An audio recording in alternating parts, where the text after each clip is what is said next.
ज्या पार्श्वभूमीवर अशा प्रकारची पत्रकार परिषद, ती सुद्धा फलटण तालुक्यामध्ये माय माऊली माता भगिनी, माझी माता, माझी मुलगी, माझी पत्नी, माझ्या सर्व भगिनी या सर्वांच्या समोर साक्षीने करण्याची वेळ आली।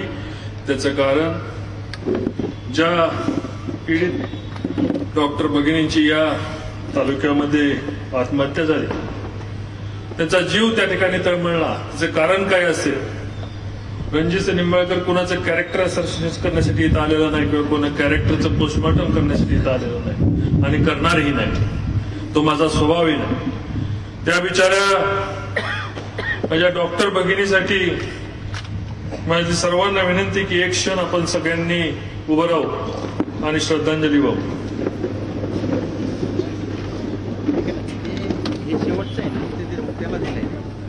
संपूर्ण महाराष्ट्राला दिसून द्या की फलटण तालुका कुठं चुकीचा तालुका नाही। माझी हजारोची जनता आज या ठिकाणी त्यांना श्रद्धांजली वाहते। माझ्या डॉक्टर भगिनीला सगळ्याला कळून द्या, त्यांच्या पालकांना कळून द्या, त्यांच्या बंधूला कळून द्या, बीड जिल्ह्याला कळून द्या की त्या डॉक्टर भगिनीच्या आत्महत्येमध्ये आम्हालाही आमचे दुःख आहे, आमची संवेदना त्यांच्या बरोबर आहे।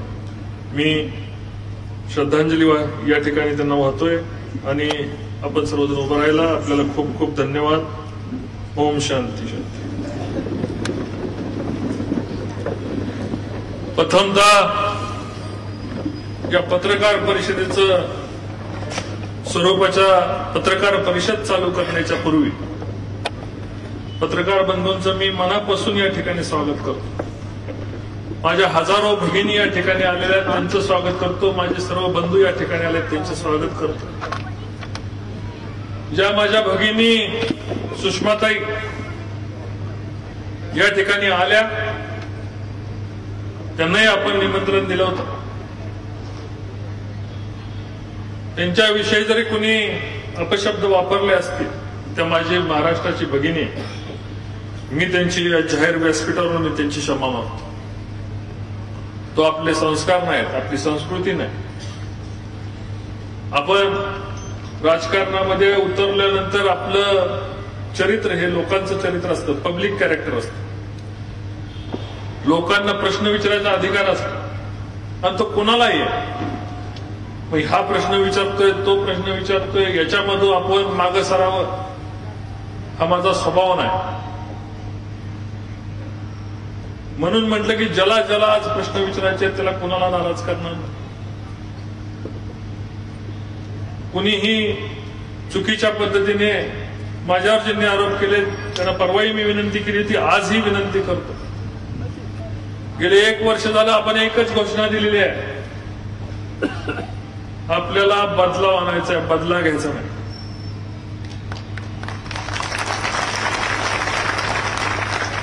रणजित निंबाळकर बदला घेत नाही म्हणून तुम्ही माझ्या बरोबर आहे, चुकीचं वागत नाही म्हणून बरोबर आहे। तालुक्यामधली 60-70% जनता आज बरोबर येण्याचं कारण आपण आपल्यामध्ये बदलाव केलाय आणि म्हणून तालुक्याचा बदलाव होतोय। मुख्यमंत्र्यांचा विश्वास कुठल्या पोलिसांच्या रिपोर्टची आवश्यकता नव्हती। त्यांच्या अंतर्मनाला माहिती होतं हा चुकणार नाही। आयुष्यात जेव्हा जेव्हा मी काम करतो तेव्हा कधी अशा पद्धतीने चुकीची कामं घेऊन देवेंद्रजींकडे मी कधी भेटलो। 6 वर्ष 7 वर्षाचा माझा त्यांचा सहवास आहे। पंतप्रधानांना मी कधी भेटलो नाही। जर भेटलो या मातीच्या कामासाठी भेटलो, रणजित नाईक निंबाळकरला स्वतःसाठी काय पाहिजे म्हणून सुद्धा भेटलो नाही। तुम्ही देवेंद्रजींची याच्यामध्ये साक्ष काढू शकता। मी मातीसाठी पाणी मागेल, नीरा देवघर मागेल, धोंबलपुरी मागेल, प्रशासकीय कार्यालय मागेल, महसूल भवन मागेल, रस्ते मागेल, माझा फलटणच्या साठी जिल्ह्याच्या सुविधा मागेल। आणि माझी मागण्याची क्षमता आणि त्यांची देण्याची क्षमता असल्यामुळं आमचं एक वेगळं नातं या ठिकाणी निर्माण झालेलं आहे। त्यांच्यावरही माझ्यामुळं लोकांनी त्यांनाही नावं ठेवली। मी त्यांची या ठिकाणी या घटनेमुळं त्यांनाही काही गोष्टीला सहन करावं लागला असेल तर देवेंद्रजींची मी या ठिकाणी मी माफी मागतो। आणि विविध ठिकाणच्या वेगवेगळ्या तक्रारी ज्या माझ्याविषयी सोशल माध्यमातून ज्या केल्या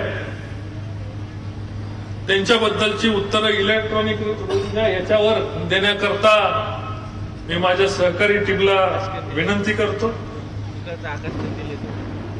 तत्पूर्वी काल या तालुक्याचे आमदार, विधान परिषदेचे आमदार यांनी सांगितलं तर माझं नाव घेऊन जातो. मी आज जाहीर सांगतो, मला तुमच्याबद्दल द्वेष नाही, पण तुम्ही चॅलेंज केलं. हे सांगतो या तालुक्याची बदनामी झाली ते तुमच्यामुळे झाली. तुम्ही कुणाला धमक्या देता नाव घ्या म्हणून? कुणाला धमक्या देता तुम्ही नाव घ्या म्हणून? अरे शेर को धमका सकते, डरा नहीं सकते.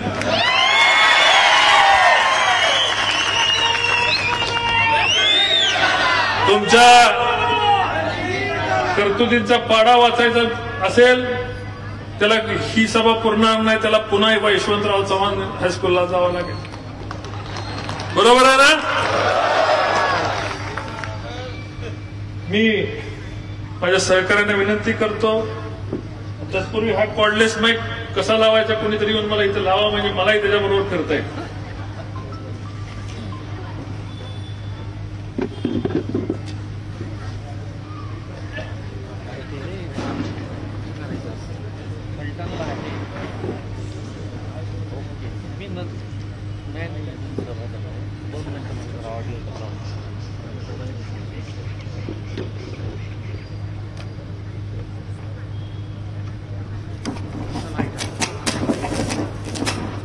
आवाज येतोय?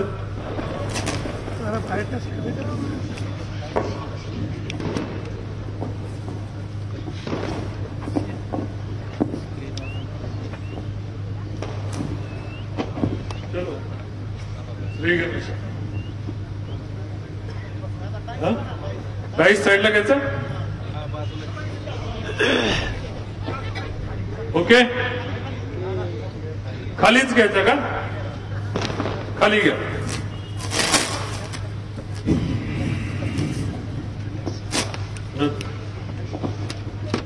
हे बरोबर लागले ना? काय तंत्रज्ञान आपल्या सगळ्याला शिकलं पाहिजे.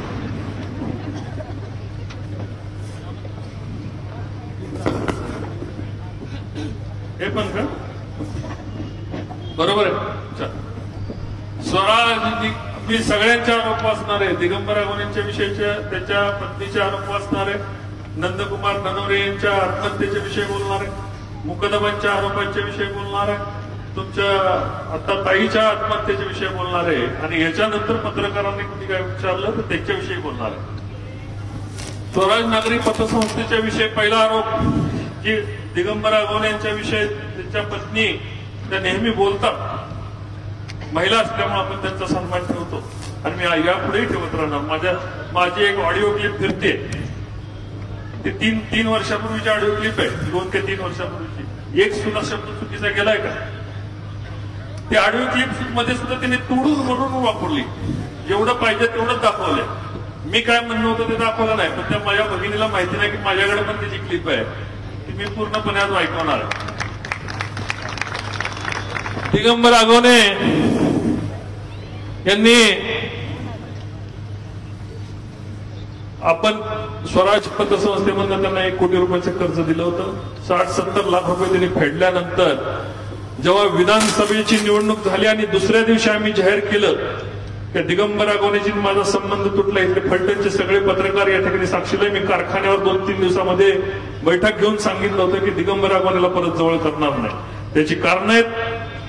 जो माणूस स्वतःच्या, आम्ही ताकदीने लढलो, पण जो पैशासाठी कॉम्प्रोमाइज स्वतःच्यासाठी झाला म्हणून त्याच्यासाठी आम्ही जाहीर केलं. दरम्यानच्या काळामध्ये, नंतरच्या काळामध्ये त्याला स्वराज पतसंस्थे मधून जे कर्ज दिलं होतं त्याच्या हप्त्यासाठी जेव्हा कर्मचारी तिथे गेले, आज भरतो उद्या भरतो, नंतरच्या काळामध्ये त्यांची गरमी वाढायला लागली आणि गरमी वाढायला लागून त्यांनी अॅट्रॉसिटी लावतो, शिव्या द्यायला चालू केली. तेव्हाची ही त्यांनी त्यानंतर आपल्या तक्रारीनंतर त्यांनी एक तक्रार SP साहेब यांच्याकडे दाखल केली.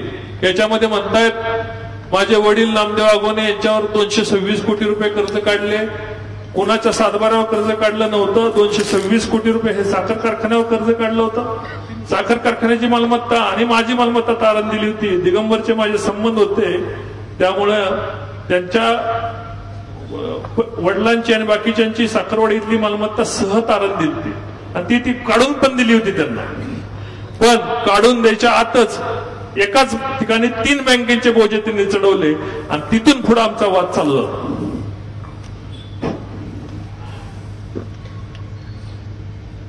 पुढं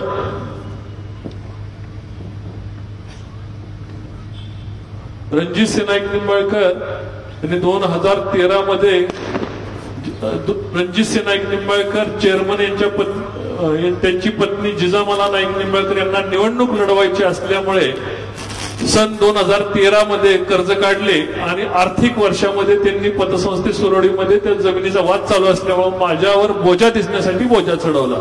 रणजितसिंह निंबाळकर यांनी ती गहाण ठेवून 1 कोटी रुपयाचे कर्ज घेतले. त्या प्रकरणात माझ्या सह्या घेतल्या आणि कारखान्याने 59 लाख रुपये परस्पर भरले. सदर कर्ज प्रकरणात माझ्या सह्या असल्यामुळे रणजितसिंह नाईक निंबाळकर पतसंस्थेने 138 ऍक्ट प्रमाणे दावा दाखल केलेला आहे. ही तक्रार दावा दाखल केल्यानंतर आहे. पण ह्यात ते आगवणे काय म्हणतात की 2013 मध्ये पंचायत समितीची निवडणूक लढवायचं असल्यामुळे ते कर्ज काढून मी त्यांना दिले. मी माहिती त्यावेळेस घेतली की मला दुसऱ्याचं कर्ज काढून निवडणूक कधी लढवायला लागते, कारण आज सुद्धा महाराष्ट्रामधला सर्वाधिक जास्त टॅक्स भरणारा खासदार म्हणून मी होतो. तरी सुद्धा मी पंचायत समितीतनं दाखला घेतला. काय दाखला? ही दिगंबरची तक्रार आहे की मी कर्ज काढलं आणि त्यांनाच दिलं पंचायत समितीच्या इलेक्शनला. पंचायत समितीने दाखला दिला की 14/3/2012 सालीच निवडणूक झाली, त्या पंचायत समितीच्या सदस्य झाल्या होत्या. पण 2013 साली कुठनं निवडणूक काढली दिगंबरनी हे कोणाला कळलं नाही. पण फ्रॉड.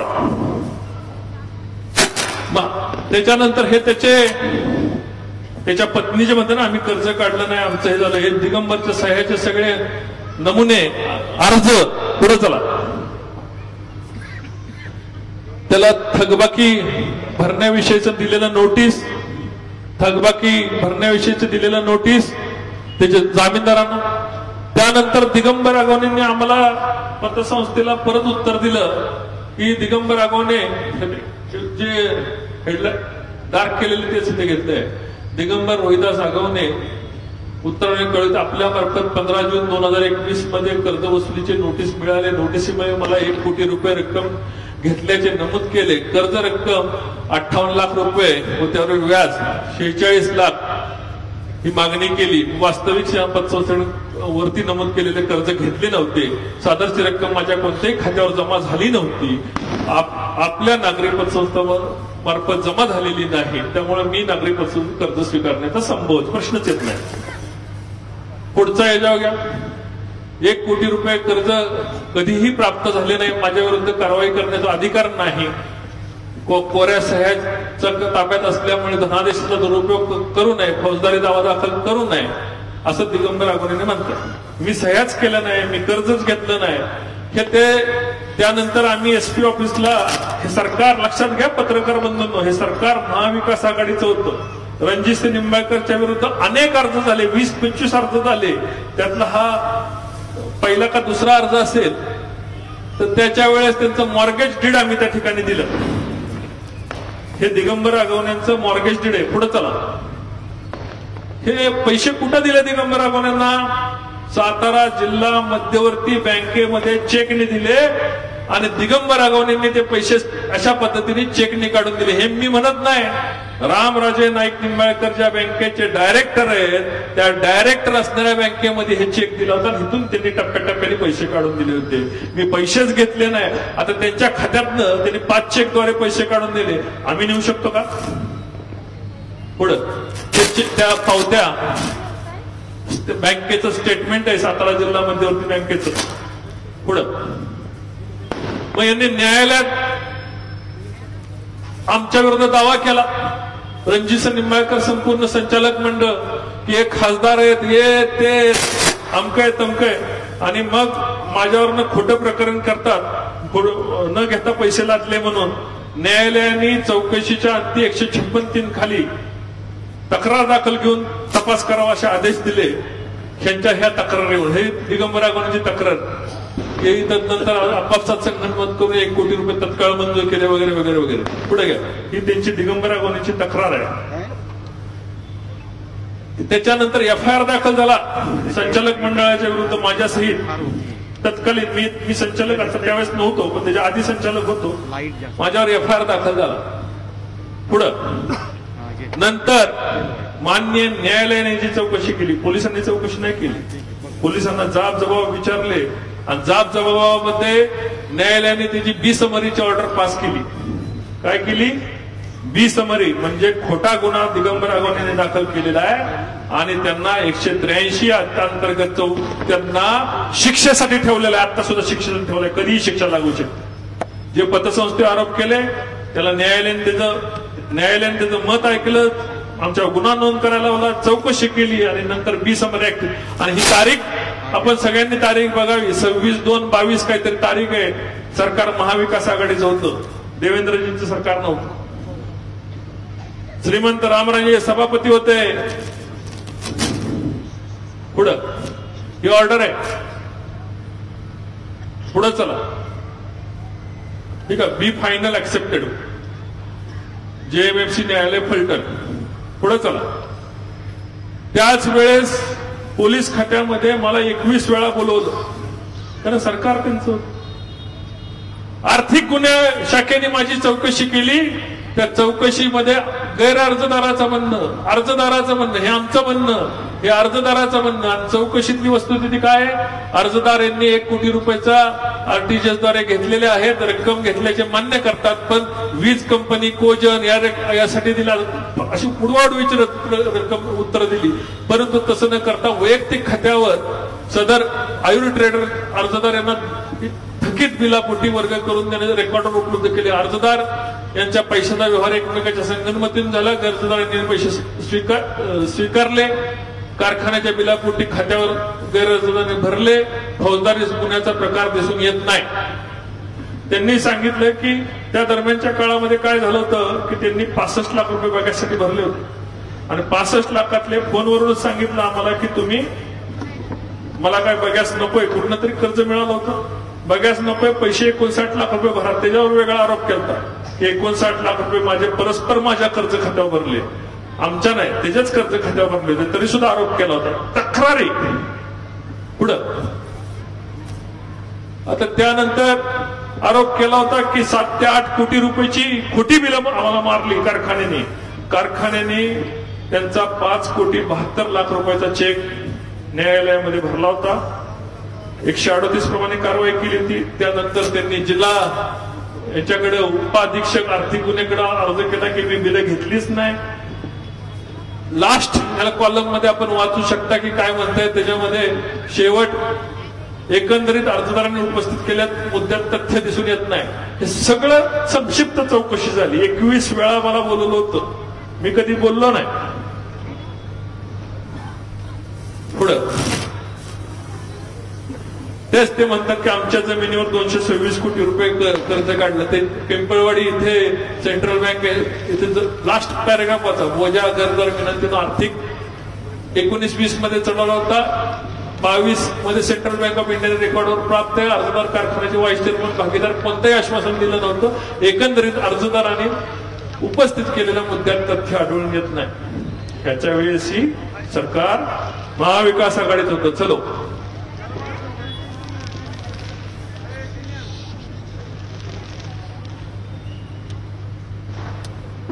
आता जे कर्ज आम्ही त्यांना दिलता ना ते त्यांच्या विधानसभेला जो फॉर्म भरला होता ना त्या फॉर्म मध्ये पण उपलब्ध होतं की मी कर्ज दिले किंवा त्यांच्या खात्यावर मला 2.5 कोटी रुपये आले. सगळे व्यवहार त्यांच्या विधानसभेच्या फॉर्म मध्ये होते. माझ्याही लोकसभेच्या फॉर्म मध्ये होते. तेच ते म्हटले की पैसेच घेतले नव्हते मिळालेच नव्हते. तर दिगंबर अगवणेच्या अॅफिडेव्हिट मध्ये हा 81 लाख रुपये बॅलन्स स्वराजपासून सुद्धा दिसत होता. हे तपासणी अधिकाऱ्यांनी त्या ठिकाणी म्हटलेले. पुढं आता दिगंबर अगवणेंनी माझ्यावर आरोप काय केला हे सगळं टिकना. मग सर्वात मोठा आरोप ह्याच्यापेक्षा झाला काय आरोप केला की 2000 रणजितसिंह हिंदूराव नाईक निंबाळकर 2019 साली माढा मतदारसंघातून निवडून आलेले आहेत. सगळ्यांनी वाचा. कुटुंबियासोबत महालक्ष्मी दर्शनासोबत जायचं ठरवलं होते. त्यांची गाडी नादुरुस्त झाली, माझी गाडी नादुरुस्त झाली असल्याने माझी फॉर्च्युनर टोयोटो गाडी भाड्याने नेली. 5 ऑक्टोबर 2019 रोजी महालक्ष्मीसाठी जायचे होते. व्यक्तिगत गाडी नादुरुस्त झाल्यामुळे माझी टोयोटो गाडी 4 ऑक्टोबर रोजी मागितली. अडचणी वास्तव विनंती वास्तव मी माझी गाडी 4,970 रुपये भाडे तत्वावर दिली. दिगंबर आगोनेला ज्याला विधानसभेला आम्ही सहकार्य केलं त्यांनी त्याची गाडी आम्हाला भाड्याने दिली. माझ्याकडे एवढ्या गाड्या आहेत, याची गाडी भाड्याने घेऊन गेलो मी. रणजितसिंह निंबाळकर ही राजकीय व्यक्ती असून भरपूर मनुष्यबळ आहे, राजकीय पाठबळ असल्यामुळे माझी वेळोवेळी फसवणूक करत आहे. तसे मी त्यांना तू तसे सांगेल तर मला जिवंत सोडणार नाही अशी धमकी दिली. त्यांच्यापासून माझ्या कुटुंबाला धोका आहे. माढा लोकसभेचे खासदार रणजितसिंह निंबाळकर यांनी त्वरित गुन्हा दाखल करून न्याय मिळावा. कोण म्हणतंय? दिगंबर आगवणे. कितीची तक्रार आहे? पत्रकार बंधूंनी वाचलं का? 4,000. आता ही तक्रार तरी मी मान्य करतो, पलीकडची तक्रार तर त्यांच्यापेक्षा गंभीर आहे. माढा लोकसभेचे खासदार रणजितसिंह नाईक निंबाळकर यांनी पेट्रोल चोरी केली. मला सुषमाताई, महबूब भाई, महाराष्ट्राचे प्रदेशाध्यक्ष, नेते मंडळींना त्यांना म्हणायचंय, जे आमदार साहेबांनी मी सांगितलं की मी रणजितसिंह नाईक निंबाळकर नार्को टेस्ट करायला तयार आहे आणि त्याच्याबरोबर माझ्यावर आरोप करणाऱ्यांनी प्रत्येकाने नार्को टेस्ट आज जाहीर माझ्या सगळ्या सोशल मीडियाने करायचं. हा आरोप आहे का? 500 रुपये किमतीचे प्लॅस्टिक पॅन मधून चोरी करताना जयश्री आगवणे यांनी पाहिले व जातीवाचक शिवीगाळ केली. कुणाला? जयश्री आगवणेंना. मीच म्हणून सहन केलो. माझ्या जागी तुम्ही असता तर काय केलं असतं? कशाने हाणला असता? बुटाने हाणला असता. रणजितसिंह निंबाळकर ही राजकीय व्यक्ती असून पाठबळ घडलेल्या काय जिवंत, मी तुला 30 खालचा वाक्याकडे जिवंत सोडणार नाही. माडाला त्वरित त्यांना जातीवाचक शिवीगाळ करणे म्हणजे अॅट्रॉसिटी दाखल करण्यासाठीचा हा पोलीस स्टेशन रोजीचा अर्ज आहे. आगवणेच्या कुटुंबावर किती अत्याचार केले, किती अन्याय केले. हे अन्याय कोण कुणावर करत होतं हे तुमच्या लक्षात येईल. आता ह्याच्यापेक्षाही मोठं कांड आहे. ह्या तक्रारी पोलीस स्टेशनने घेतल्या नाहीत म्हणजे त्याच्यावर माझ्या गुन्हा दाखल नाही केला. कशा करतील? त्यांच्या नोकऱ्यात जातील का राहतील? 500 रुपये पेट्रोल चोरण्याकरता खासदार विमानाने गिरवीला आलाय आणि पेट्रोल चोरून पहाटे पळून गेला.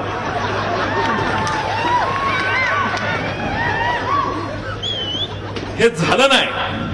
हे झालं नाही म्हटल्यानंतर मास्टरमाइंड ऍक्टिव्ह झाला. मास्टरमाइंडने नंतर काय आयडिया दिली? काढा रे आयडिया. हे जरा नाही ते ऑडिओ क्लिप वाजवा. पहिली तर आमच्या जयश्री ताईची ऑडिओ क्लिप जी त्यांनी कापली होती ती जरा नीट ऐका. वाजवा रे जरा जोरात. ठाकूर साहेबांच्या विषयी आता त्यांचा काय संबंध आहे लतीबाईचा ठाकूर साहेबांचा? नाही त्यांच्या विषयी काही नाही, मला तर काय माहिती नाही. कोर्टात जाऊन तुम्ही तक्रार दिली आहे विनय भंगाची. आता असं काय करताय तुम्ही? कटाळी आहे का? आता तुम्ही एवढं अडाणी म्हणू नका. काय होतं, खरं बोलत नसल्यामुळे सगळा विषय होते. खरं बोलला असता नाही करत. तुम्हाला काय आता मी कोर्टात जाऊन त्यांच्याविषयी तक्रार दिली का मी विनय भंगाची? हो मग तुमची तक्रार आहे. तुम्ही माहिती घ्या. तुम्हाला ठोंबरे वकील आहेत की शिकवायला विचारा की त्यांना ठोंबरे वकिलांना म्हणा. कोणाकोणी नावं टाकल्यात? लतीबाईचं नाव आहे, आमच्या ठाकूर साहेबांचं नाव आहे.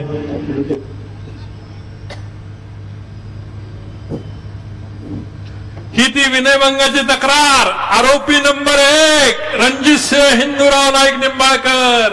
आरोपी नंबर 2 जरा उठा. विनयभंग कुणी केला? मी जिजामाला नाईक निंबाळकर यांनी केला. हे काय? आरोपी नंबर 2 कुठे आहेत? खाली आरोपी नंबर 2 याच्यामध्ये या दिसत नसेल तर इथं जिजामाला नाईक निंबाळकर नाव वाचा. आणि हे ऑनलाईन उपलब्ध आहे. हे जे आहे ना हे ऑनलाईन उपलब्ध आहे की मी जिजामाला नाईक निंबाळकर यांनी आगवणे ताईंचा विनयभंग केला. त्याच्याबरोबर आमच्या लतीबाईंच्या घरात लग्न होतं आणि आमच्या कारखान्याचे संचालक सर्व यांनी विनयभंग केला.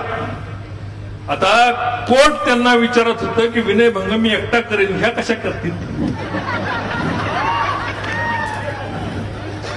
मास्टर माइंडला आम्हाला दोघाला गुंतवायचं होतं. डोकं कसं चालतं बघा. आधी भुरटा चोर केला मला. बोललो तुम्हाला कधी मी मला भुरटा चोर केला? 5,000 रुपये भाडं दिलं नाही म्हणून अॅट्रॉसिटी केली. मी बोललो तुम्हाला कधी? काय सहन केलं मला. नंतर माझ्यावर जी मला दादा दादा ज्या क्लिप मध्ये म्हणते त्याच भगिनीने माझ्यावर विनयभंग केला. बोलायचं किती, रडायचं किती आणि लढायचं कोणासाठी? पैशासाठी माणसं जरी इतकी माती मोल होत असतील, पैशासाठी माणसं माती खात असतील. आणि मला हे सगळे आरोप बघितल्यानंतर देवेंद्रजींनी म्हटले दादा तुम्हाला यावेळेस तिकीट देणार नाही. म्हटले तुमच्या मोठा खून दरोडा आरोप आला असता तरी विचार केला असता. म्हटले तुमच्या भुरट्या चोरीचा गुन्हा हे इथं कुठे? हे विधानसभेत आहे, हाऊसमध्ये रेकॉर्डला आहे, तुम्ही जाऊन चेक करा. भुरट्या चोराचा आरोप माझ्यावर भुरटा चोर मला केला. आगे चलो रे यार. ह्याच्यावर प्रकरण थांबलं नाही. हे आता काल परवाचा व्हिडिओ आहे ज्या ताई रडतायत. हे पुण्याच्या बंगल्यातलं बाहेर ते दिसतंय का? ईडी काय त्या ह्या तिन्ही भावांचा बंगला, यातून त्या ताई कशा बाहेर? जर व्हिडिओ दाखवा इकडं, पूर्ण सुरुवातपासून चालू करा बरं. ही गाडी बाहेर आली, मुलगा पळत आला आगवण्यांचा. षडयंत्र कसं करतात, कोण करतं? त्या आगवणे ताई पळत आल्या कारण दिसू नये म्हणून आणि बंगल्यात येते उभं राहिल्या. आता काय झाले? बारके बारक्या पोरांकडे कॅमेरे आले, कोणतरी शूट करून पाठवते. आपण करतो का? कुणी जर केलं की जेव्हा प्रकरण तापायला लागलं की आगवणे ताई म्हटलं रडणार, येणार, पोरींची आत्महत्या काढणार, आत्महत्या पण येणार आहे. हे कुणाच्या बंगल्यात हे वकील मंडळी सगळी कशी तक्रार करायचं, कसं रडायचं, हे कुणाच्या ह्या 3 भावांच्या बंगल्यातनं आल्या बाहेर. तयार करलं. एखाद्याची बदनामी, मग अशी वाक्य लिहिलं ना की योद्धा जर शरणगती येत नाही, शरणागती घेत नाही तर त्याला बदनाम करायचा. आणि 1 महिन्यापूर्वी रणजित निंबाळकर चांगला होता. संजय बाबा माझ्याकडे 2 वेळा आले. रामराजांचे 50 निरोप आले की आपण मनोमिलन करू. मी म्हटली कोथाच बाहेर काढणार माझा. म्हटलं तुमचं मन पण नको, तुमचं मिलन पण नको, काही नको. त्या ताई बाहेर आल्यानंतर मग परत दुसऱ्या ताईंना संपर्क केला. त्या बिचारीचा काय दोष असे मला वाटत नाही. कारण स्त्री रडली की आपलं सगळं वाटोळच होत. बरोबर आहे ना? पत्रकारांना पटतंय का नाही? पुढे घ्या. आता माझ्या लाडक्या ताईने माझ्यावर आरोप केलेत. किती? 277 गुन्हे ऊस मुकदमावर, ऊस कामगारावर फलटण मध्ये लादले. ताईचा काय दोष आहे का यात? आहे का दोष? ताईला माहिती देणे कोणी दिली? मास्टर माइंडने माहिती दिली. ताईने माहिती तशीच घेतली. कारण समोर जसं सोशल मीडिया पत्रकारांनी माझी बाजूच उचलली नाही, डायरेक्ट मला आतंकवादी गुन्हेगार करून ठेवला. तसंच त्या ताईंनी आपलं जसं येईल तसं वाजवायला चालू केलं. येईल तसं वाजवायचं. आता ह्या 277 गुन्ह्यामध्ये फलटणमध्ये फक्त 37 गुन्हे आहेत. किती? 37. त्यातल्या 12 गुन्हे स्वराज कारखान्याचे आहेत, 10-12 गुन्हे श्रीरामचे आहेत, साखरवाडीचे आहेत, शरयूचे आहेत. जिल्ह्यात मिळून 2021 नंतर 2025 पर्यंत 160 गुन्हे संपूर्ण जिल्ह्याचे. 277 गुन्हे कुठनं आले का? हे आजची प्रेस नोट आहे एसपीची, सगळ्यांच्या व्हॉट्सअपवर असेल, दुपारी चालली आहे. काय म्हणतायत पोलीस अधीक्षक? 2022 ते 25 मध्ये 160 फसवणुकीचे गुन्हे, टोळी मुकदमांचे आणि ह्यांचे. कुणाचे? कारखाना व जिल्ह्यातील वार्ताहर प्रतिनिधी साखर कारखान्यातर्फे फसवणुकीचे गुन्ह्याची माहिती वारंवार विचारणा केली. प्रसारमाध्यमांमध्ये गुन्ह्याच्या संख्येबाबत अनेक गैरसमज आहेत, त्यानुसार माहिती देण्यात येते. सातारा जिल्ह्यात 22 ते 25 कालावधीमध्ये 160 फसवणुकीचे गुन्हे आहेत. साखर कारखान्याचे पैसे बुडले, तिथं लोकांना मारलं, त्यांच्यावर गुन्हा दाखल करायला नको का? आपल्या लोकांना टोळी मुकदमांना फसवलं, गुन्हा दाखल करायला नको? माझं काय चुकतंय का? आणि कारखाना ही स्वतंत्र संस्था आहे, मी तिथे काही संचालक नाही, चेअरमन नाही. सगळ्या कारखान्यांनी गुन्हे दाखल केले. फक्त रणजितसिंह नाईक निंबाळकरनी 277 गुन्हे दाखल केले. रणजितसिंह निंबाळकरच्या इथं वसुली केंद्र आहे, पोलीस छळ छावणी आहे, सगळं आहे. पण वस्तुस्थिती हे मित्रांनो, जो मित्र माझा जो बोलतोय त्यांनी माहिती घ्यावी. मला बोलण्याबद्दल, आरोप करणाऱ्याबद्दल, आरोपाला रणजितसिंह निंबाळकर घाबरत नाही.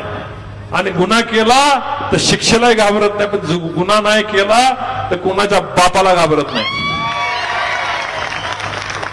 पुढे चला. हे बघा, कारखान्यांचे गुन्हे फलटण तालुक्यामध्ये स्वराज कारखान्याचे 1 ते 5, तुमचं दत्त इंडियाचे गुन्हे. पुढे चला. हे सगळे स्वराज इतर फिर्यादी, श्रीराम कारखान्याचे गुन्हे, शरीफ कारखान्याचे गुन्हे. हे काळे साहेबांची माहिती, फलटण शहर पोलीस स्टेशन. आगे चलो. आता ह्याच्यापेक्षा गंभीर प्रकरण समोर आलं. काय प्रकरण समोर आलं? बीड मध्ये ज्यांच्यावर आम्ही FIR केल्या, आम्ही समजा 10 लोकांवर FIR केल्या, फलटण मधनं त्यांना माणसं जाऊन भेटायला लागली की तुम्ही कारखान्यांच्या विषयावर आणि रणजितसिंह निंबाळकर गरम बट्टी लगाव तडका. कारखान्याचे मुकदम द्यायला लागले की रणजितसिंह निंबाळकरनी कसं मारलं, त्यांच्या लोकांनी कसं मारलं, पोलिसांनी कसं मारलं, मुंडेताईंनी त्यांना मदत केली, त्या बिचारीची मयत झाली तिचा. आणि एकाही ज्या मुकदमांच्या विरुद्ध आम्ही तक्रार केल्या त्याचे एकाही मुकदमानं ज्या मुकदम बोलले त्याच्या एकाही मुकदमाला त्यांनी टेस्ट केलं नव्हतं. पण प्रत्येक मुकदम म्हणायचा मुंडेताई मला भेटली, मुंडेताई मला भेटली, आणि मीच तो मुकदम. जयारी हे ते गुन्हे. आता हे भाऊसाहेब राठोड म्हणून एक व्यक्ती बोलला परवा बीडमध्ये, त्याच्यावर इतर ठिकाणचे गुन्हे किती आहेत ते काढले. ज्यांच्यावर आम्ही गुन्हे दाखल केले ते हबप नाहीत.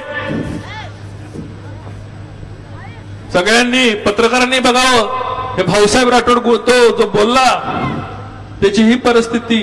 मधुकर राठोड म्हणून त्याचा भाऊ बोलला, विमानतळात नेलं, पोलीस स्टेशन पासून उचलून विमानतळात नेलं आणि झाडाला उलट टांगून मारलं. मी 2-3 दिवस झालं पत्रकार परिषद घ्यायला मला उशीर झाला. म्हणजे विमानतळावर झाड शोधत होतो मी, कुठे झाड विमानतळात झाड नाही. आणि ह्या बिन झाडाचा मुकदम उलटा टांगला आणि तो म्हणतो की मला मारलं. अरे वार पट्या. त्या भाऊसाहेबच्यावर किती उभे. शिवाजी करकळ नावाचा एक वयस्कर मुकदम. मी होतो, मलाच अस्वस्थ वाटायला लागलं. मुंडेताईंनी मला आधार नेला आणि पोलिसांनी मला घेऊन गेले. त्याच्यावर इतर कारखान्यांचे गुन्हे किती तेही बघा. हे सर्टिफिकेट आहेत, तोंडी बोलत नाही, कुणी सह्या केले, रिमांड रिपोर्ट बदले सर्टिफिकेट, याच्या मुंड्यांच्या सह्या नाहीत. बीडकरांना मला तुम्हाला सांगायचंय, मुंडेताईंनी ह्या मुकदमांचा आमचा काय संबंध नाही, त्याच्यावर सह्या केलेल्या नाहीत, मुंडेताईचा काय विषय नाही. तुम्हाला भडकवलं जातंय, तुम्हाला चिडवलं जातंय. आता हे मुकदम का चिडलेत? कारण ह्यांचे आरोप सिद्ध झालेत. ह्यांना लाईफ लागणार आहे, लाईफ. 15 वर्ष शिक्षा लागणार आहे. किती? 15 वर्ष. मग साहजिक आहे ना, 15 वर्ष शिक्षा लागणार असेल तर आता रेटून खोटं बोलतात. कसं खोटं बोलतात एकदा बघूया आपण. चलो आगे. आता हा व्यक्ती बघा, चालू करा. पण विमानतळावर नेऊन मला मारण्याचं मारलं. आज बी माझा मनका हा काम करीत नाही. कारण का, आता मी कशाने मारा म्हणतो, ते मला झाडाला बांधून वरून खाली मानेवर सोडित होते आणि परत लाता बुक्या काट्या आणि ते ह्याचे मोटरसायकलचे हे होते, शॉकअप होते हो सर. अशा पद्धतीने मला मारहाण केली. विमानतळावर झाड शोधून आणि विमानतळाच्या भिंतीला लागून दिवाणी न्यायालय, दिवाणी न्यायाची भिंत संपती की पोलीस स्टेशन नाही. ह्या पट्ट्याला दिवसा नेलाय, लटकावला विमानतळामध्ये, झाडामध्ये दिवसा मारला. आणि मधुदीप बंधन झाल्यानंतर निसर्ग राहिलं होतं, निसर्गावर नेऊन ठेवला म्हटले. अरे मारला तर तुला निदान बाहेर नेऊन ठेवत्याल, एक्झिक्युटिव्ह हॉटेलमध्ये कसं कोण नेऊन ठेवल? निसर्ग बदनाम, दिवाणी न्यायालय शेजारी. हे महाशय काय म्हणतात बघा. मला पोलीस स्टेशनला घेऊन गेले. पोलीस स्टेशनला गेल्यानंतर पुन्हा दवाखान्यात नेलं. आपल्या मुंबई तळ्यात आहे काल आपल्या बेळला जी घटना घडली त्या ताईने तपासलं मला. मला त्या पेशाने ओळख करून दिली, हेवी विचारचे म्हणजे हेवी ओळख करून दिल्यावर तपासून बीपी तपासून आम्हाला की त्यांचं ते लेटर दिलं. पोलीस स्टेशनला नेऊन आम्हाला 3 दिवसाचा पिशा दिला. तुमच्या वेळेला असं घडलं होतं का की तुमचा जो बीपी आहे किंवा चांगला वेगळा रिपोर्ट द्या असं काही बोलले होते ते मॅडम? नाही, माझा बीपी चांगलाच होता, त्याच्यामध्ये याचा काही प्रश्न नाही. तुमच्या समोर कधी घडलं होतं असं की वेगळा रिपोर्ट घेण्याच्या संदर्भात? नाही, माझ्या समोर नाही, पण मॅडमची माझी ओळख झालेली आहे. त्यांच्याशी संवाद झाल्यावर नंतर कधी बोलणं झालं तुमचं त्या डॉक्टरचं की असं काही तिथं होतं? नाही झालं ताई संग बोलणं. माझं 2 वेळेस झालंय, पण नंतर माझं नाही बोलणं झालं. ह्यांनाही मुंडेताई भेटले. एक तर मुकदमा अजून दाखवायचा आहे, तर 2021 मुंडेताई 23 मध्ये आल्या, ते 2021लाच भेटल्या त्यांना. मास्टर माइंड जोरात आहे हो. पुढे घ्या. ह्यो माणूस इतका हरामखोर आहे रणजित दादा. हा हरामखोर. याच्या अगोदर मी फलटण शुगरला म्हणजे हनुमंतराव पवार होते चेअरमन. त्या टायमाला त्यांचा दुसरा गावात कारखाना आहे, तिथं मी 10 वर्ष काढलेले येतो. त्या हनुमंतराव पवाराचा सुद्धा ह्या माणसाने काटा काढलेला आहे. ते आपण लय किरकोळी. माझ्या समोरची गोष्ट आहे. हनुमंतराव पवार त्या भागातला होता. ऍक्सिडेंट मध्ये लावून ऍक्सिडेंट मध्ये त्याचा काटा काढला. मी त्यावेळेस सायकली फिरत होतो, 17 वर्षाचा होतो.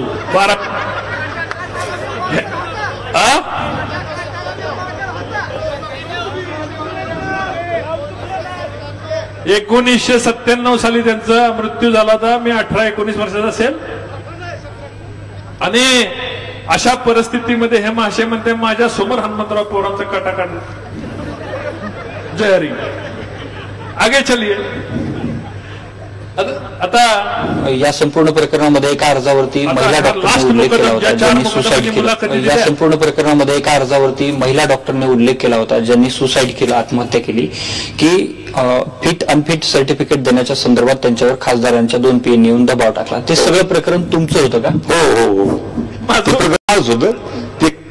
त्याचा तपास रिपोर्ट आहे, मी तपासलाय त्याला. पुढं वाजवा पूर्ण.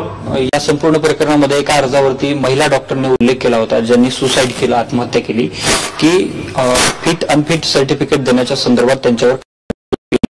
ते सगळं प्रकरण तुमचं होतं का? हो. ते प्रकरण माझंच होतं. ते पुढे चल, जाऊन दे, पुढे चल. आता मी Dhananjay Atmaram social media one news channel यांना विनंती करतोय की आमचं नलावरे हे जे प्रकरण आहे हे न्यायप्रविष्ट आहे. आम्ही पोलिसांना व याची माहिती आहे, तरी न्यूज चॅनल व सोशल मीडिया यांनी वक्तव्य करू नये ही विनंती. त्यांचं म्हणणं हे दिलं होतं की हा रणजितसिंह नाईक निंबाळकर, खासदार निंबाळकर, त्यांच्या भावाच्या आत्महत्येस त्याच्या कुटुंबाने दिलं होतं. त्याचं पण त्या बिचाऱ्याने विनंती केली आहे की त्याच्याबद्दल जास्त बोलू नका. काय परिस्थिती, त्या माणसा गरीब माणूस आहे, त्या माणसाला रोज जाऊन दिवसलं जातं. किती पैसे घेतले? अरे बाबा, माझा त्या माणसाशी काही संबंध नाही.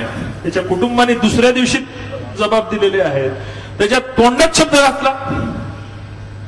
Master mind. त्यामुळं सोशल मीडियाला माझी विनंती आहे की ह्या माणसाच्या, ह्या कुटुंबाच्या बाबतीत कृपया करून त्यांच्या ऑडिओ क्लिप, त्याच्या त्रास होतोय त्याच्या कुटुंबाला फिरवू नका. आता हे महबूब आहे, शेजारी कोण आहे? येऊन गेले ते आत्ताच. ते सगळं तयार कसं झालं? दिगंबर आगोने यांचा रामराजेमध्ये माझा कधी संबंध नाही. शेजारी ताई आमच्या धैर्यशील मोहिते पाटलांना जाऊन भेटल्या होत्या. प्रोटीन कुठनं आता बोलायला प्रोटीन तर पाहिजे ना, आयडिया. हे उत्तमराव आहेत. दुर्दैवी मला लाज वाटते, माझा खून जरी केला असता ना तरी चाललं असतं. मास्टर माइंडनी त्या 2 पोरींचं ट्रेनिंग घेतलं. काय केलं? ट्रेनिंग घेतलं. लोकसभेची निवडणूक होती, 4-8 दिवसात तिकीट राहिलं, त्याचं तिकीट कसं कापलं जाईल.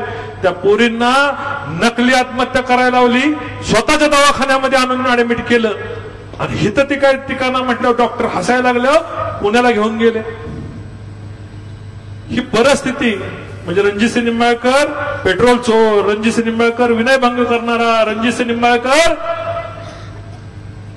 गाडी भाडं न देणारा, अट्रॅसिटी शिवेगाळ करणारा. राहिलं होतं एवढंच की फक्त या कुटुंबाने माझ्यावर आत्महत्येचं प्रकरण दाखल करत होतं, तेही मास्टर माइंडने दाखल करून टाकलं. पण मास्टर माइंडने मग इथं गुन्हा दाखल करायला पाहिजे होता, तपासणी करून घ्यायला पाहिजे होती, मेडिकल रिपोर्ट खोटे बनवायची गरज नव्हती. एखाद्या वेळेस एवढं करण्यापेक्षा मास्टर माइंडने माझी सुपारी देऊन गोळी घातली असती तरी चाललं असतं ना. किती माणसाला त्रास द्यायचा एखाद्याला, किती सहन करायचं, आणि तरी सुद्धा म्हणायचं बदला घ्यायचा नाही, बदला आणायचा आहे. हा रणजितसिंह नाईक निंबाळकर ते करतोय. चलो आगे. आता आदरणीय संपदाताईच्या विषयामधलं हे विषय आपण सगळ्यांनी नीट समजून घ्यायचा. त्यांच्यावर त्यांच्या खात्याअंतर्गत पोलिसांच्या तक्रारीविषयी चौकशी चालली होती. काय चालली होती? चौकशी. त्या चौकशीमध्ये त्या ताई काय म्हणतायत की माननीय खासदार यांचे 2 PA त्या ठिकाणी आले होते, त्यांनी मला खासदारांना फोनवर बोलणं करून दिलं. मी खासदार सरांनी विचारणा केली की पोलिसां कर्मचाऱ्यांनी आपल्याविषयी कंप्लेंट आहे, त्याविषयी आपलं काय म्हणणं आहे का. तेव्हा त्यांनी असे सांगितले की आरोप चुकीचे आहेत, असे माझ्याकडून पुन्हा होणार नाही. त्यांना मी हमी दिली.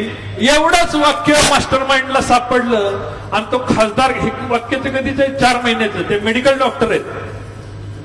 जेव्हा मी इथे एखादा मुकदम वगैरे आणतो ना, तेव्हा वेगवेगळ्या खासदार आमदारांचे फोन येतात. त्यांचे तालुक्यातले कार्यकर्ते असतात ना. हे कुठल्या खासदाराने फोन केला आणि त्या बिचार ज्यांनी कोणी केला, मी तर म्हटलं मला आठवतच नाही, मी 100 फोन करत असतो, मी पण केला असं.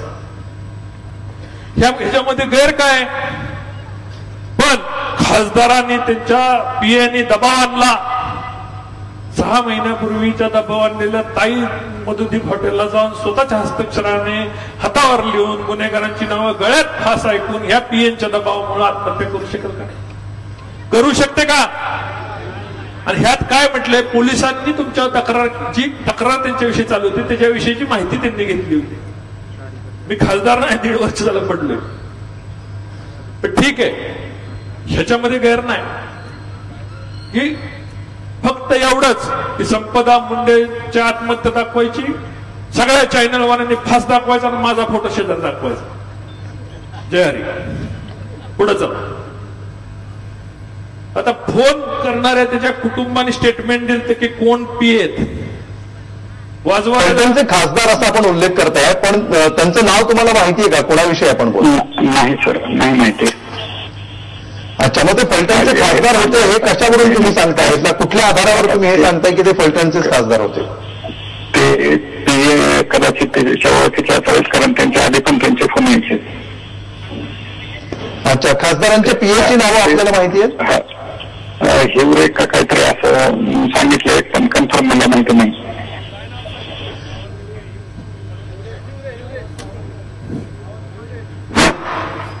हिरवे काय संबंध आहे? मुकुंद रणवरेंनी आदल्या दिवशी रात्री रोहित नागटेळींच्या फोनला फोन केला आणि कुणाचा नंबर आहे हे कशावर चेक केला? ट्रू कॉलरवर. ही तिची मिस कॉल पडलेला, ही तिची डायल हिस्ट्री आहे. रणजितसिंह निंबाळकरला काही येडा समजतं का आजकाल? दुसऱ्या दिवशी पांडुरंग गुंजवटे, पांडुरंग हरी, पांडुरंगाने तेच केलं. काय केलं पांडुरंगाने? रोहित नागटेळे शेजारीच राहतात, कधीही जमत नाही त्यांचं. त्यांच्या फोनला फोन करून म्हटले माझा फोन हँग झालाय. कोण बोलतोय? रोहित बोलतोय ना. फोन रोहितने परत कॉल केला त्यांना, साधा कॉल केला, का फोन केला तर विचारलं. रोहित त्यावेळेस माझ्या शेजारी होता. मी सांगितलं रोहित उद्या त्या पीएनच्या जागा तुमचं आणि राजेशचं नाव येणार हे मला माहिती होतं. तेवढं मास्टर माइंडला ओळखतो ना मी. ह्या दोघांनाही रामराजेंच्या बंगल्यावरनं रामराजेचा पीए मुकुंद रणवरे आणि ह्या दोघांच्या फोनला फोन करून चेक केलं की ह्याच नाव द्यायचं ना, मग नाव दिलं. मग दुसऱ्या दिवशी ताई सांगायला लागल्यात रोहित नाफेळे, राजेंद्र शिंदे ही नावं तयार झाली आणि ह्यात आली. हिरवे गायब झाला. आणि त्या हिरव्याने तरी काय बिचाऱ्याने केलं होतं, खासदाराला फोन जोडून दिला, माहिती घेतली होती फक्त. तो खासदार मीच, पीएच माझे. जय चला पुढं. आता असंच एक प्रकरण जयकुमार गोरे साहेबांच्या बाबतीत झालं होतं. हे महाराष्ट्र टाइमची बातमी आहे. काय म्हणतात आपले श्रीमंत, ऐका. मॅडम नमस्ते. तुमचा विषय आला मुद्दाम प्रदीप भेटलो. हो नाही बरं झालं ते.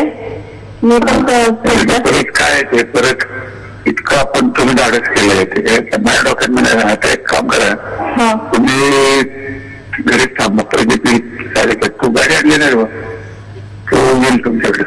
बर ठीक आहे चालेल. तिथनं काय करा, आत्ताच थोडीशी सोय करतो मी. त्याचं मोठं काम म्हणजे त्या कुकरमध्ये थोडीशी सोय करतो. बर चालेल. कुकर म्हणजे शेजारीच आहे. बर नाही काय हरकत नाही. तुमचं हे बँकेचं होईपर्यंत कुठल्या प्रकारचं बँकेचे माझ्या डोक्यात काय ते मी तुम्हाला सांगतो. हा काय बँक अश्युरन्स नावाचा एक प्रकार. त्याच्यात कसं असतं, या बँकेच्या 300-350 शाखा आहेत. ते आम्ही कुठल्या तरी एका इन्शुरन्स कंपनीला तिथं बसायची परवानगी देणार आणि धरून झाला की सातारच्या एका ब्रांचमध्ये 5 कोटीचा टर्नओव्हर त्यांचा झाला माझा त्या इन्शुरन्स कंपनीला.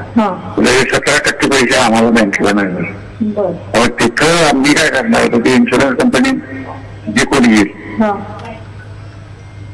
टेंडर होईल पण आम्ही पैसे करणार की हे आमचे 50 घ्या, असा एक विषय. पण तो इन्शुरन्स कंपनीकडनं होईल, हे तुमचं जोड तुमची सोयच होईल ना जवळच्या जवळ तुमच्या. बरोबर. पण खूपच प्रॉब्लेम झाला होता.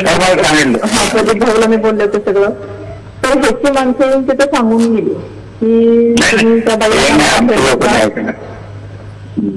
आणि अक्षरशः म्हणजे एका महिन्यात मला त्या लोकांनी कुठलंही कारण नसतं मॅडम लोक जे असतात त्यामुळे. आणि मी कधी भाऊला बोलले होते की मला सातारा नको, मी सातारचं घर कुठेही राहते, कारण मी सुद्धा इतकी डिस्टर्ब झाले नाही या सगळ्या प्रकारात. म्हणजे तो असं म्हणतात ना, करायला गेलो गणपती झाला मारुती, तसं झालं. एकतर ते सगळे डॉक्टर्स वगैरे माझ्या सगळ्या बंद झाल्या, सगळं म्हणजे इन्कम सोर्स सगळं पूर्ण थंडावला. काय त्याच्या आधी व्यवसाय काय करत होतो, ह्या केंद्रशासनाच्या ज्या स्कीम्स असतात ना ग्रामीण विकास मंत्रालयामार्फत, त्या मी रन करायच्या. त्या जवळजवळ 9-10 वर्ष झालं, त्यामध्ये माझा चांगला जम बसला होता. आणि त्यामध्ये एका बॅचला मला साधारण एक 70 ते 80 हजार रुपये मला त्यात मिळायचे. अशा वर्षाच्या 10-12 बॅचेस होऊन जायच्या त्या वेगवेगळ्या ठिकाणी. मग त्यामुळे ते माझं इन्कम सोर्स अगदी छान चाललेला होता. आणि आता कसं झालं, त्यात माझी मोनोपॉली झालेली की मी चांगलं काम करते. तुम्हाला कोण म्हणतं करून? अहो मी तेच प्रदीपला बोलले की औंधचं कॉलेज मी टायअप केलं त्यासाठी पंतप्रतिनिधी पाटणचं बाळासाहेब देसाई, सातारचं कला वाणिज्य. ते ह्या जयकुमारने गुन्हा नोंदवला, पेपरला माझं नाव आलं की ती कामं माझ्या हातातून गेली. हॅलो नाही तुमचं चालून द्या, माझा माईक. मॅडम नमस्कार. हा नमस्ते. नाही परत नका लावू, जिथपर्यंत आलो तिथपर्यंत लावू.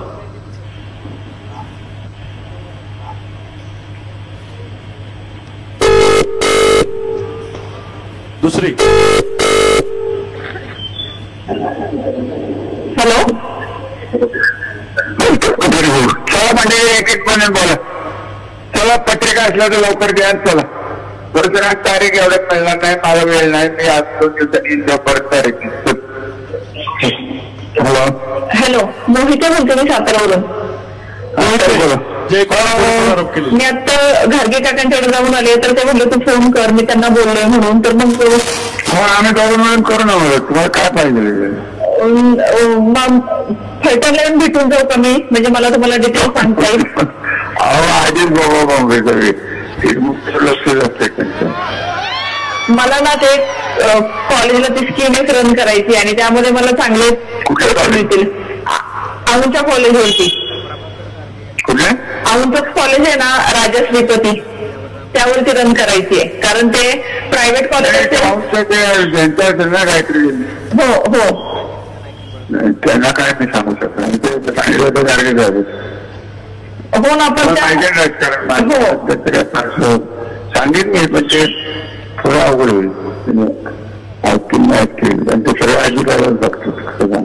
हो नाही, ते आहे माझ्या कानावरती आणि त्यांच्यावरून फक्त काय मान्यताच मिळेल, पण बाकीचं सेटअप वगैरे लावायला किंवा गव्हर्नमेंटला जे पाठवायचं जे आहेत पैसे वगैरे, तर तो सगळ्यात मोठा मेन प्रॉब्लेम आहे. म्हणून मी काकांच्याकडे पण गेले होते. घारगे काकांकडे बोलले मला की मदत आम्ही करू, स्कीम तर चालू करा कुठं. हा मग तेच ना. हो ना, पण हे सुरुवातीला हे का जर गव्हर्नमेंटचं वगैरे सगळं पाठवलं ना, तर माझं स्वतः 1 महिना 1.5 महिन्यात काम सुरू होईल. बसून आहे मी अक्षरशः. म्हणजे तुम्हाला पहिल्याने पैसे पाहिजे. हा हा, मग करतो मी करतो. आणि किती दिवस लागतील? म्हणजे माझं ना, तुम्हाला मी खरं सांगते, कागद तयार करून ठेव, माहिती आहे मला. जयकुमार गोरेचा कसा कार्यक्रम लावला होता बघा मास्टर बाईंनी. काळजी करू, आम्ही करू, घाबरू नका एवढं. नाही नाही नाही, तुम्ही दोघं असल्यावर मी नाही घाबरत. आम्ही दोघं आलंय का खरं की तुमचं तिथं कुपरमध्ये व्हायलाच पाहिजे. नाही ना झालं. आणि मी एका जॉबवरती कोणाचं तरी झालं ना मला. नाही झालं, त्याचंही नाही झालं, कुणाचंच नाही. त्यामुळे तर खूप प्रॉब्लेम. आणि ही स्कीम तो ENTC झालेला आहे, डिप्लोमा झाला त्याचा सातारा पॉलिटेक्निकला. त्याला भेटायला पाठवता का मला? हो पाठवते. फलटणला मी या आठवड्यात नाही, 2 दिवस होते. 12ला बघा मी कुठे 12 तारखेला का? बर चालेल, पाठवते. त्याचंही कुठंतरी झालं ना तर बरं होईल. म्हणजे सगळे देवराज मोहिते. कुठं आहे तुमचं? नाही, भागचाच आहे, भावाचा मुलगा. बरं, ठीक आहे. ओके. मग आता मी घारगे काकांना काय सांगू? ते म्हटले मला फोन कर. मला झालंय बोलणं, करून सांगा का करायचं म्हणून एवढं सांगितलं, एवढं काय नव्हतं. बर चालेल, ठीक आहे. मी तुमची खूप आभारी आहे. आवाज कोणाचा आहे? मी तर ओळखत नाही आवाज. हा आवाज मला ओळखायला आला नाही. पत्रकार बंधूंना आवाज ओळखायला आला का? मास्टर माइंड महिलांच्या मार्फत कसं कार्यक्रम करतोय? ताई तुम्हाला ओळखायला आला का? आवाज कोणाचा आहे हा? अरे का जोरात बोला, मी स्टेजवर ऐकाय ना मला. रामभाऊ आगे चलो. आता मी म्हणत नाही बरं का, सुषमा ताई सांगणार आहेत आपल्याला की हे आरोप आणि हे डॉक्युमेंट हे सगळं कोण पुरवतंय. मी नाही सांगणार. चलो.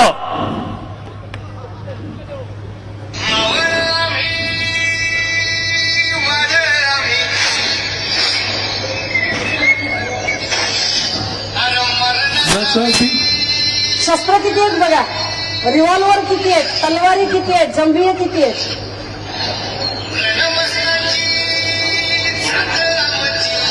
अरे काय तुम्ही कॉपीराईट करता?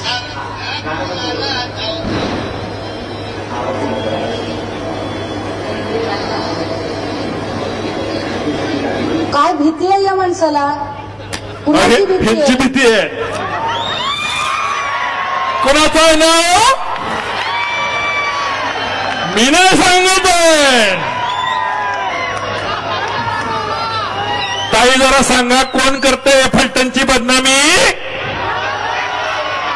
मागणं आवाज आला पाहिजे.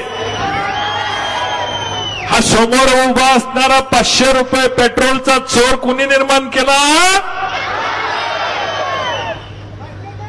हे सुषमाताई आहेत. सुषमाताई, आम्हाला तुम्हाला तुमच्याबद्दल काय बोलायचं नाहीये, पण दुर्दैवाने तुमच्या मोबाईल मधून जे काय फलटणकरांना दिसायचं होतं ते दिसलेलं आहे. आगे चलो.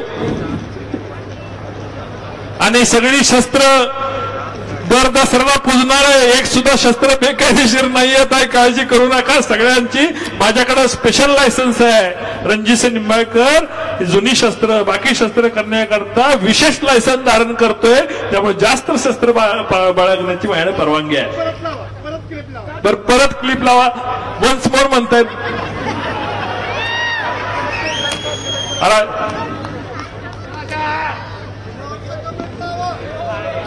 आता माझा कॉमेडी शो करू नका म्हणजे झालं.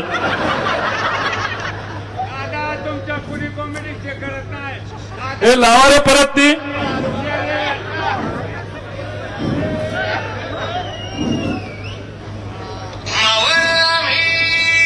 हे फिरा ना.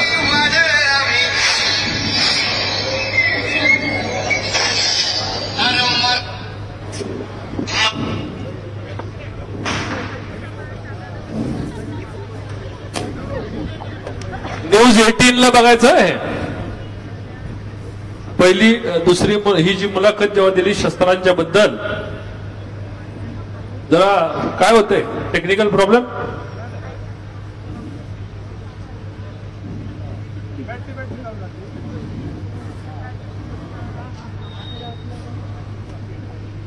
अरे सुरुवात नाही करायची, शेवटाकडे निघालोय आपण आता.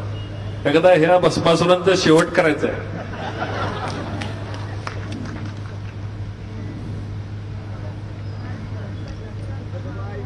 अरे नको सारखा चेहरा दाखवू, भीती वाटते मला.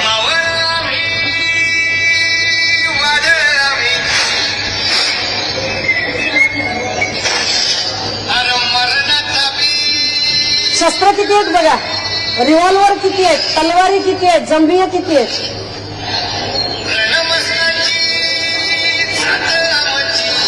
अरे काय तुम्ही कॉपीराईट करायचं.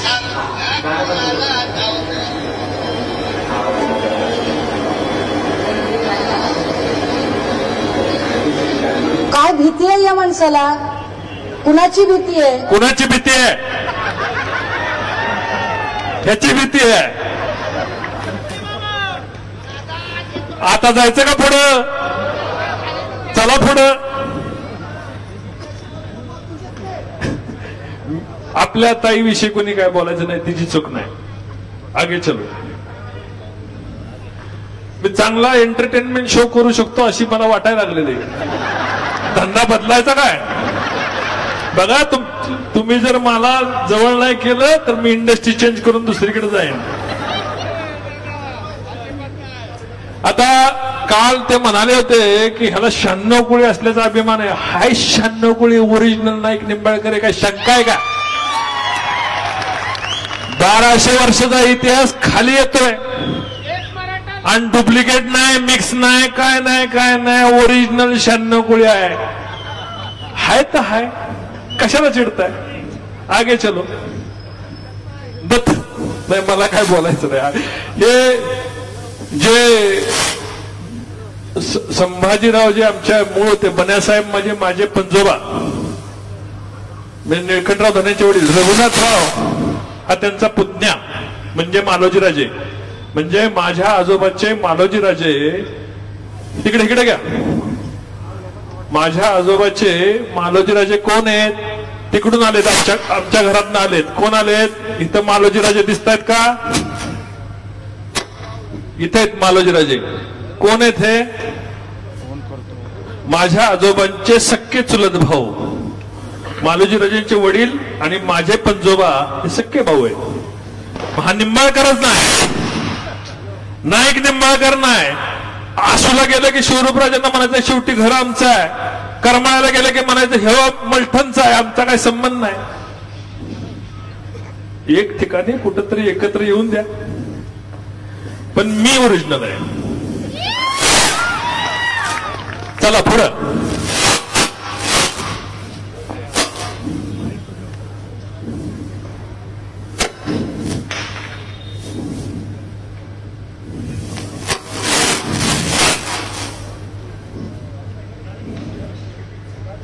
बोलो झाले, मला संपलेली कळालं नाही. एका पाठोपाठ दिगंबर अगोने त्यांच्या मुलीच्या जी काय संभाव्य मास्टर माइंडने डिझाईन केलेली आत्महत्या, बेसमरी, पेट्रोल चोरी, 354 ऊस मुकदम, सुषमा अंधारेताईंचा जो आरोप होता 277 केसेस राहिला. आता बॉयलरचा एक त्यांनी सांगितलं की बॉयलर मध्ये काही लोकांना नेऊन टाकलं. आता बीडवरनं 400 किलोमीटर घेऊन बॉयलर मध्ये तिकडे टाकायला नेऊन पाहिजे कारखान्याच्या, गरज आहे का? जर एखाद्याला मारलं तर तिकडेच टाकतील ना. जसं भोसले साहेबांनी सांगितलं की बाबा मारलेला आणून कशाला आपल्या घरात आणायचं. पण आपण शेळी मेली तरी पंचनामा करतो ना. आमदार साहेब तर प्रत्येक गायचा शेळीचा पंचनामा करतात अलीकडे.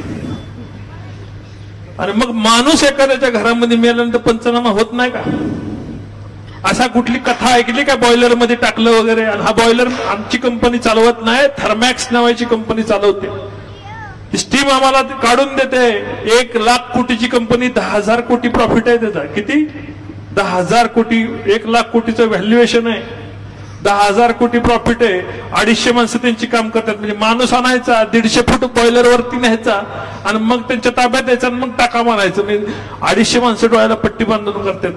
जर एखाद्याचा कार्यक्रम झाला असेल तर तिकडे आणायची काय गरज आहे? आरोप करताना जरा डोकं चालून आरोप केलं पाहिजे ना. त्यांना द्यायची. सुषमाताईकडे माहिती देताना जरा ताई परत बोललीच नाहीत त्याच्यावर. ही बॉयलरचा एक आरोप, सगळे आरोप खोडतोय. आता राहिला काय? कुट्टे ग्रुप, स्वराज डेअरी ही 2018 साली कुट्टे ग्रुपला आपण दिली. 1 वर्षभराच्या व्यवहारानंतर 2019ला हस्तांतर केलं. 75 कोटी फायनल व्यवहार जो झाला आमचा तो 75 कोटी. या महाभागानं तिकडे जाऊन सांगितलं 1400 कोटीला व्यवहार झाला. तर ते कुट्ट्यांच्या अडचणी काय असतील त्या असतील. 2018ला व्यवहार झालेला, 2025 मध्ये ते अडचणीत गेले. किती वर्षानंतर? 18 ते 25 किती झाले? माझं गणित कच्च आहे, 7 वर्ष. मग एखादी गाडी जर आपण एखाद्याला विकली, तिने जाऊन ठोकली तर पहिल्या मालकाला काय होतं का? पण काय झालंय, बारकी बारकी जी सटर फटर युट्यूब चॅनल आलेत का, कॉइन बॉक्स टाकला की बोलायचं. रणजित निंबाळकरनी ती कुठली त्यांची पतसंस्था डेअरी घेतल्यामुळे अडचणीत आली. या सगळ्या कॉइन बॉक्सवर मी फौजदारी दाखल करणार आहे. काय करणार आहे? फौजदारी दाखल करणार.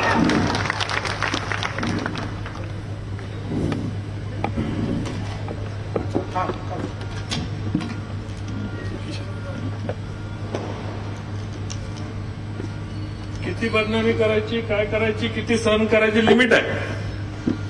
जे यांनी अशा अफवा पसरवल्या यांची सगळ्यांची लिस्ट तयार झालेली आहे. सबका हिसाब होगा. आमचं चांगलं काय कोणाला दिसत नाही. मालोजी बँक कशी बर्बाद झाली हो? मालोजी बँक कोण चालवत माहिती का? बुलढाणा पतसंस्था. माहिती तुम्हाला? एखादी पतसंस्था बँक ही यांची मर्दुमकी. जर कर्जमाफी झाली नसती तर मग मालोजी बँक काय झालं असतं तुम्हाला कळलं असतं. कसे फ्रॉड करून प्रकरण त्यात बसली, काय झाली की ते त्यांना माहिती. श्रीराम सहकारी कारखाना आजोबांनी तयार केला ना. मालोजी राजा आमच्याच घरातनं गेलेत ना, आमच्या वाईने त्यांनी पण मदत केली ना त्यांना. हे यांची मर्दुमकी. कारखाना कोणाला चालवायला दिलाय? आवाड्यांना. श्रीराम सहकारी कारखाना आवाड्यांना, बँक बुलढाणा बँकेला दूध संघाचा निलाव झालाय. हे यांचं कर्तृत्व. आणि हे झाकण्यासाठी रणजित निंबाळकर खरेदी विक्री संघ तर गायबच झालाय. कुणी शोधून दाखवा खरेदी विक्री संघ कुठे फलटणचा. मस्टर इंडिया झाला. मला मार्केट कमिटी बद्दल बी बोलायचं नाही. अजून लोक बिचारी गोरगरीब दिवाळीपासून बसलेत ना. 22 दिवस झाले निकम वकील. त्यांच्या वेदना, त्यांच्या डोळ्यातलं पाणी हे श्रीमंतांना दिसत नाही. श्रीमंतांना काय दिसतंय? पुतळा बांधणार म्हणतात. बांधा पुतळा तुम्ही, मी नाही म्हणत नाही, आम्ही मदत करू. पण पहिला जे जावईत फलटणचे छत्रपती शिवाजी महाराज त्यांचा पुतळा पूर्ण बांधायचा होता, तो बांधला का नाही? नाही बांधला. ज्या महाराणी आहेत फलटणच्या, ज्या घरातल्या आहेत आपल्या, त्या महाराणी सईबाईंचा पुतळा बांधला का हो? नाही बांधला. मीच पत्र दिलं सईबाईंच्या समाधीसाठी. आता त्याला निधी वर्ग झालेला आहे. संभाजी महाराज पण जाऊ आहेत, ह्यांचे पुतळे कधी बांधले नाहीत. आम्ही जेव्हा पुतळ्यांना निधी आणला, शिवाजी महाराजांच्या पुतळ्याला निधी आणला, पुण्यश्लोक अहिल्यादेवींच्या पुतळ्याला निधी आणला, अण्णाभाऊ साठेंच्या निधी आणला, महात्मा फुले पुतळ्याचं सुशोभीकरण आम्ही हातात घेतलं, आंबेडकर भारतरत्न आंबेडकरांच्या पुतळ्याचं सुशोभीकरण आम्ही हातात घेतलं, तेव्हा यांना संभाजी महाराज आठवले. कारण ते आम्ही करत होतो. गडबडीने पुतळा बसवला, ठीक आहे, बाकीचे पुतळे आपण बसवू. या ताईचा पुतळा बसवायचा असेल तर निश्चितपणे आम्ही त्याला मदत करू. पण ताईच्या बाबतीत जे राजकारण करतायत हे तुम्ही त्यांच्या घरच्यांना माझी विनंती आहे, तुमच्यासाठी हे अश्रू नाही, हे मगरमच्छ के अश्रू आहे. हे रणजितसिंह निंबाळकरला बर्बाद करण्यासाठीचे अश्रू आहेत. हे फोनवरनं व्हॉट्सअप कॉलवरनं बोलणार. ताईसाठी खरी सहानुभूती होती तर जायचं होतं बीडला, माहिती घ्यायची होती. पण ताईचं त्यांना देणं घेणं नव्हतं. ते रिपोर्ट 4 महिन्यापूर्वीचा 5 महिन्यापूर्वीचा पोलिसांना मिळाला. त्यात खासदारांचा उल्लेख होता. कसं याला अडकवता येईल, कसं देवेंद्रजींची सभा फेल घालवता येईल, कसं देवेंद्रजी येऊच नाहीत. आणि देवेंद्रजी आल्यानंतर हजारो कोटी निरादेवगरच्या कामाचं उद्घाटन, प्रशासकीय भवनचं उद्घाटन, रस्त्याचं उद्घाटन, महसूल भवनचं उद्घाटन, हे सगळं हाणून पोलीस स्टेशनचं उद्घाटन, जिल्हा न्यायालयाची घोषणा, दिवाणी न्यायालयाची घोषणा.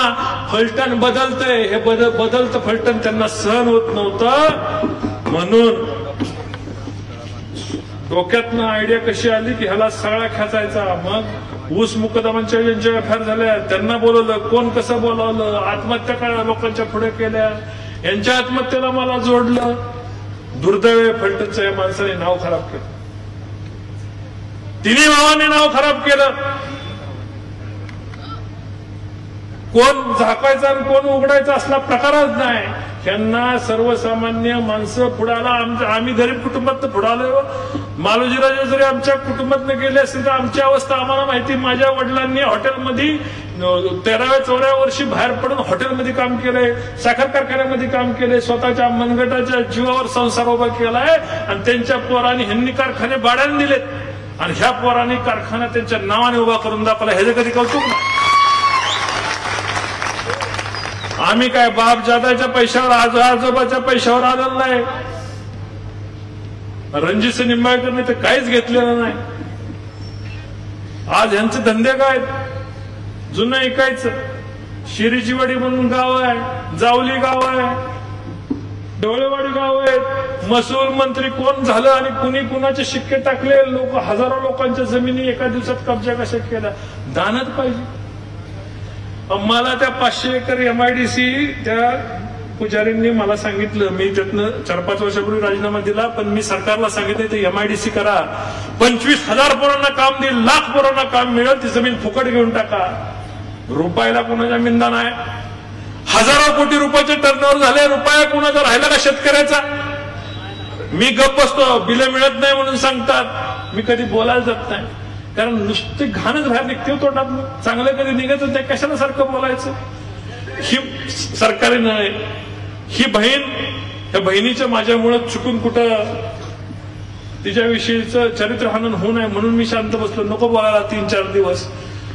पण जे तिथं गटार चालू झालं ते बंदच होईना. म्हटलं आपल्याला आता उत्तर द्यावं लागलं, नाही तर लोकांच्या मनामध्ये आपल्याविषयी संशय येईल. भले महाराष्ट्र सरकारच्या नाही, असे संशय निर्माण करायचं काम या मंडळींनी केलं. फलटणला बदनाम करायचं काम केलं. मी आपल्या माध्यमातून, इलेक्ट्रॉनिक मीडियाच्या माध्यमातून मी आज जाहीर करतो, मी हे सगळं बोलतोय खरं मानू नका, पुरावे गृहीत धरू नका. जे काय सोशल तुमचं नार्को टेस्ट असतं आणि लाय डिटेक्टर असतं, ह्याला एकही माझ्यावरचा आरोप जर सिद्ध करता आला, मी पुढे जायला तयार आहे. पण ह्या मंडळींनी कुमांड केलेले, ताईला पण बोलवा, त्या मेहबूबला पण बोलवा आणि ह्यांना पण बोलवा. 4 टेबल लाईनीने लावा. रणजितसिंह निंबाळकरची नार्को, लाय डिटेक्टर सगळे टेस्ट करा. जर त्याच्यामध्ये एक जरी चुकीचं लागलं तर रणजितसिंह निंबाळकर जेलला जायला भेटणार नाही, स्वतः जाऊन आनंदाने तुरुंगात बसेल. पण माझं यांना आव्हान आहे, तुम्ही नाव न घेता आरोप करताय, मी नाव घेऊन आरोप करतोय. जे इतर लोकांनी आरोप अपुऱ्या माहिती ताईने असेल किंवा अन्य असेल अपुऱ्या माहितीच्या आधारे आरोप केले, त्यांना माहिती कुणी पुरवली हे पण त्यांनी येऊन सांगावं. आणि नार्को टेस्टची तारीख सगळ्या सोशल मीडियाच्या मोठ्या नेटवर्क कंपन्यांनी घ्यावी, त्याचे पैसे मी भरतो. म्हणाल ते डॉक्टर तिथं आणा, म्हणाल ते दवाखान्यात मला न्या, म्हणाल तिथं लाईट डिटेक्टर घ्या. रणजित निंबाळकर टेस्ट पासून आरोपांपासून मागे सरणारा नाही. माझा जाहीर आव्हान आहे, तारीख सोशल मीडिया नेटवर्क मोठ्या कंपन्यांनी मोठ्या न्यूज चॅनलवाल्यांनी करायची. आणि ह्यात आरोप झाले, या संपदापासून ननावऱ्या कुटुंबापर्यंत सगळ्यांचे माझा काही संबंध होता का लाईट डिटेक्टर करायचं. आव्हान आहे कुटुंबांनी जे आरोप केले त्याच्याबद्दल लाईट डिटेक्टर करायचं. आणि ह्या सगळ्यांना माझ्याबरोबर लाईट डिटेक्टर करायचं, नुसतं आरोप करून बेळात जायचं नाही. समोर येऊन लाईट डिटेक्टर मध्ये खरे आरोप पुरावे देऊन खरंय म्हणून सांगायचं काम आता करायचं.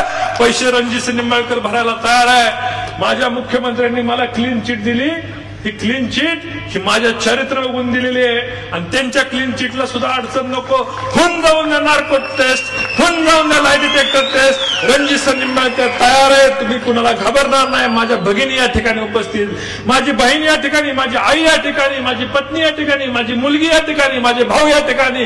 कशाला घाबरायचं? घाबरू का मी? मग जायचं ना लाईट डिटेक्टर आणि याला नार्को टेस्टला पुढं बोलवा यांना. माझा जाहीर आमंत्रण आहे, कधी येत आहे? आता जर ह्या माणसांनी लाईट डिटेक्टर चाचणीला पुढे नाही आले तर ह्यांचं करायचं काय? काय करायचं? मी असं काय म्हणणार नाही. तुम्ही जे काय करायचं ते तुम्ही ठरवा. पण आज ह्या ठिकाणी लाईट डिटेक्टरची ओपन लाईट डिटेक्टर सगळ्या सीसीटीव्ही मध्ये मुंबईमध्ये भर चौकात असं स्टेज लावून नाईट लाईट डिटेक्टर घ्यायची आज हिंमत होती म्हणून समोर सगळ्या मीडियाच्या समोर आलो. ह्या बांधवांनाही सांगणार यार काय विचारायचं ते विचारा, तुम्हाला काय विचारायचं ते विचारा. मी कुठल्याही उत्तराला घाबरत नाही, कुठल्याही प्रश्नाला घाबरत नाही. आणि ह्या मंडळींना रोज विचारा आता कधी लाईट डिटेक्टरला येत आहे, नाही तर जाहीर माफी मागा. एक तर लाईट डिटेक्टर चाचणीला पुढे या. ननावरे कुटुंबाच्या आत्महत्येशी माझा संबंध आहे का? त्या बोरींच्या आत्महत्येशी माझा संबंध आहे का? आत्ताच्या आत्महत्येशी माझा संबंध आहे? लाईट डिटेक्टर चाचणी आणि नार्को टेस्ट मध्ये समोर येऊन सांगायचं पहिली चाचणी मी करणार आहे. पहिली तुम्ही या, फक्त पहिली चाचणी मी करणार आहे, पण सुया तुम्हाला पण टोचणार आहे एवढं लक्षात ठेवायचं. आता अनुपशांनी सांगितल्याप्रमाणे दरवाजाचे दोर कापलेले, अब पीछे हटेंगे तो मरेंगे. आता राजकारणामध्ये तुम्ही ज्या षडयंत्रापर्यंत गेला त्या षडयंत्रामध्ये तुमचा सत्यानाश झाल्याशिवाय राहत नाही. मी आज दिलेलं आव्हान तुमच्या दम असेल तर स्वीकारा, आणि नाहीतर नाईक निंबाळकर नाही हे खरं एकदाच सांगून टाक. माझ्या ताई महबूबाई यांच्याविषयी यांना माझ्याकडनं जाहीर माफी कारण त्यांना दिलेलं कागद चुकीचं आहे. पण माफीच्या आड परत आरोप जर झाले तर कुणाला कुठं पाठवायचं मी असाही बदनाम झालोय तसाही बदनाम झालोय.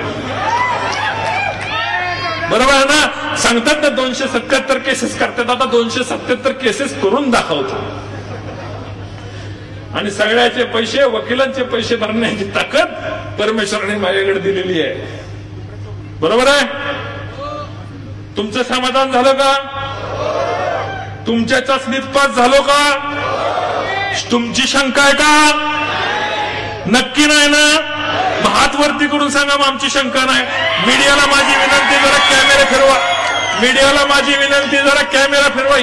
या माझ्या माय माऊलीची, माझ्या भावांची, माझ्या वडिलांची, माझ्या आईची, माझी कुणाची शंका नाही, माझ्या पोरीची शंका नाही ना शंका? मग आता मीडिया मला प्रश्न विचारेल, जे प्रश्न मला विचारेल त्याचं उत्तर मी देणार आहे. तुम्हाला ज्यांना प्रत्येकाला विनंती आहे की शांत चित्ताने ऐकून घ्यायचे.